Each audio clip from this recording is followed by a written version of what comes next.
ध्यान कर रहे हैं लेकिन ध्यान में प्रवेश नहीं कर पा रहे।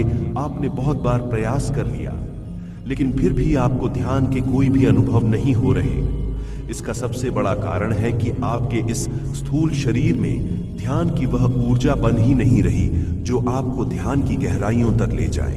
ध्यान की गहराइयों में जाने के लिए आपको नाक और नाभि के संबंध को समझना होगा, और यह नाक और नाभि का संबंध हमारी सांसों से जुड़ा हुआ है। वे सांसें जो हमारे जीवन का मूल आधार है, वे सांसें जिनसे हमारा यह स्थूल शरीर कार्यशील हो पाता है, वे सांसें जिससे हम अपने भीतर समस्त अनुभूति कर पाते हैं। क्योंकि जब तक हम अपने सांसों का सही से इस्तेमाल नहीं करेंगे तब तक हम ध्यान के कोई भी अनुभव को नहीं पा सकते। हर मनुष्य के जीवन में एक एक सांसों का बहुत महत्व है और ये एक एक सांसें ही हमारे जीवन को गति देती है। अब हमारे जीवन में किस दिशा में गति हो रही है इसका निर्धारण भी हमारी सांसें करती है। जैसे उथली सांसें हमारे जीवन को नकारात्मकता की ओर धकेलती है, नेगेटिविटी की ओर धकेलती है, जबकि हमारे नाभि तक ली गई सांसें हमें अध्यात्म की ओर धकेलती है, समाधि में प्रवेश कराती है, ध्यान की उच्च अवस्था में प्रवेश कराती है। और सजगता पूर्ण ली गई ये सांसें ध्यान की चौथी अवस्था तुरिया अवस्था का भी अनुभव करा सकती है। लेकिन इन सभी अनुभवों को आप तभी कर सकते हैं जब आप अपने सांसों के सही इस्तेमाल को समझ लेंगे।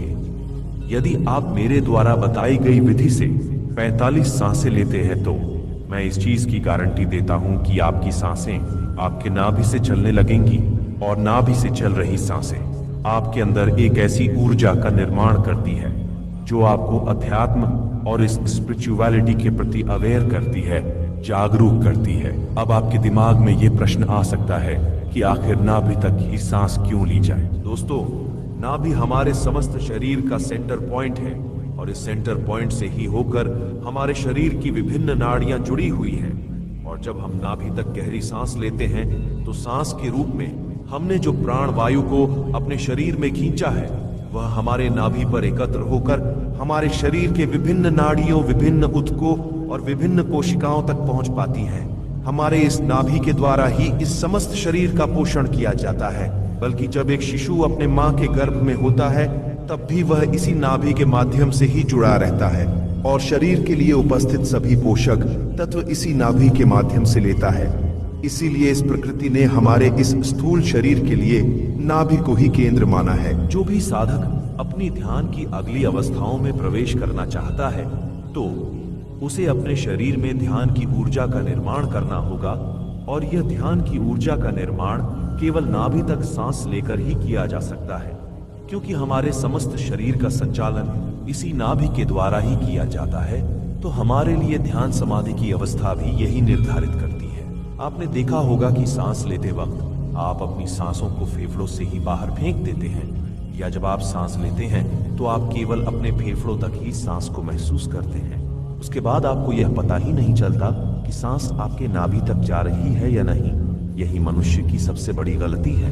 वह ध्यान तो बहुत करता है, बहुत से प्राणायाम करता है, परंतु जब वह अपनी उथली सांसों को अपने फेफड़ों से ही बाहर फेंक देता है तो कैसे उसके अंदर सजगता का निर्माण होगा, उस ऊर्जा का निर्माण होगा जो उसके ध्यान के लिए अति आवश्यक है। नाभि तक सांस लेना केवल एक साधक के लिए आवश्यक नहीं बल्कि प्रत्येक मनुष्य के लिए आवश्यक है, क्योंकि आपके जीवन में आ रही विभिन्न परेशानियां उनका कारण आपकी उथली सांसें ही है।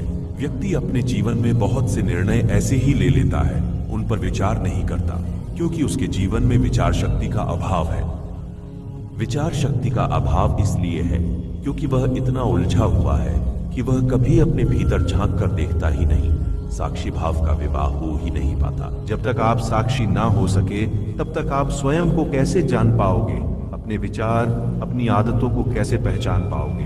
हर व्यक्ति स्वयं में बदलाव करना चाहता है, लेकिन उसको बदलना क्या है वह यही नहीं जानता। उसका मेन कारण है कि उसने कभी अपने आप को देखा ही नहीं, सजगता का भाव उसमें आया ही नहीं, और वह सजग तो तभी होगा जब वह नाभि तक सांस लेगा, डीप ब्रीथिंग करेगा।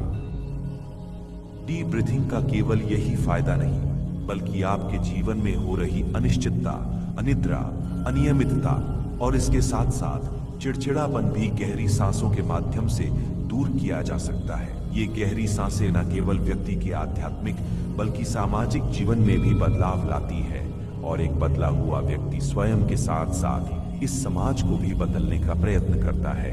एक अच्छे समाज के निर्धारण के लिए व्यक्ति का साक्षी होना बहुत आवश्यक है, क्योंकि वही व्यक्ति विचार विमर्श कर सकता है जिसमें पेशेंस हो, शांति हो, समझने का भाव हो। वह व्यक्ति कभी किसी समस्या का समाधान नहीं दे सकता जो अग्रेसिव हो। इसीलिए यदि आप स्वयं में शांति पाना चाहते हैं, जीवन में बदलाव चाहते हैं, स्वयं में बदलाव चाहते हैं, तो आपको ध्यान के इस प्रयोग को अवश्य करना होगा और नाभि तक सांस की स्थिति को पहचानना होगा। तो यदि आप अपने जीवन में शांति पाना चाहते हैं, ध्यान के अनुभव करना चाहते हैं, तमाम समस्याओं से बचना चाहते हैं, तो मेरे द्वारा बताई गई यह 45 सांसों के रहस्य को समझ लीजिए। आपके जीवन को बदलने की गारंटी मेरी है। तो आइए इस 45 सांसों के प्रयोग को करते हैं। इस 45 सांसों के प्रयोग को करने के लिए सबसे पहले आप 45 सांसों के रहस्य को समझ लीजिए। 45 सांसों को लेने का अर्थ है कि एक नॉर्मल व्यक्ति 1 मिनट में 14 से 15 सांस लेता है, लेकिन उसे अपने सांसों की स्थिरता को बनाए रखना है और सांस लेने की इस गति को 5 से 6 में विभक्त कर लेना है। यानी एक व्यक्ति को यह प्रयोग केवल 9 से 10 मिनट करना है और उसे अपने भीतर एक ऐसे ध्यान की ऊर्जा मिलेगी जो न केवल उसके आध्यात्मिक जगत को बल्कि उसके सामाजिक जगत को भी बदलने का सामर्थ्य रखती है। तो आइए प्रयोग को प्रारंभ करते हैं। सबसे पहले आपको अनुलोम विलोम का अभ्यास करना है।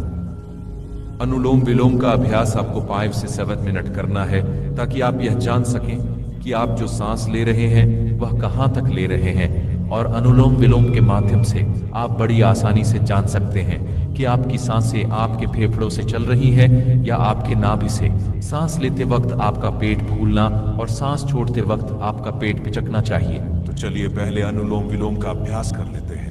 तो जब आपको लगे कि आपकी सांसें स्थिर हो गई हैं और आप नाभि तक सांस ले पा रहे हैं, तब आप सुखासन में बैठ जाइए। आपकी कमर और गर्दन सीधी होनी चाहिए। अब आपको सांस लेना है। सांस को रोक कर रखना है जब तक आप रोक सके। अब सांस को छोड़ेंगे, सांस को फिर से लेना है। सांस को जितना रोक सकते हैं उतना रोकेंगे, सांस को फिर से छोड़ेंगे। ऐसा ही जब आप 10 मिनट कर लेंगे, तब आप देखेंगे कि आपके शरीर में एक झनझनाहट सी पैदा हो रही है, एक ऐसी परम शांति जिसमें आप स्वयं को जानने का प्रयत्न करेंगे। कुछ लोगों के कान में जीवों की सीटी जैसी आवाज भी सुनाई दे सकती है। तो आपको इस चीज से डिस्ट्रैक्ट नहीं होना है, क्योंकि आप पहली बार ऐसा कर रहे हैं। इसीलिए आपके शरीर में विभिन्न हलचलें हो रही है। तो इसका नियमित अभ्यास करने से आपको एक परम शांति महसूस होगी। गुस्सा आना बंद हो जाएगा, आपका चिड़चिड़ापन दूर हो जाएगा। सभी से आप प्रेम भाव होकर देखेंगे। आप सांस लेते वक्त जब अपनी सांसों को सजगता पूर्ण देखते हैं, तब आप स्वयं में साक्षी भाव का दर्शन कर पाते हैं। और यही साक्षी भाव आपकी जीवन को बदलने का कार्य करती है। लेकिन एक सावधानी बरतनी है। जिन लोगों को सांस लेने में समस्या है, डायबिटीज की समस्या है या उच्च रक्तचाप की समस्या है, ऐसे लोग इस प्रयोग में थोड़ा बदलाव कर सकते हैं। सांसों को ज्यादा देर तक ना रोकें। इस प्रयोग के दौरान आपको जो भी अनुभव हो, आप नीचे कमेंट सेक्शन में जरूर लिखिएगा। प्राणायाम करने चाहिए। फिर प्रतिदिन 5-5 बढ़ाकर सप्ताह भर में 40 प्राणायाम कर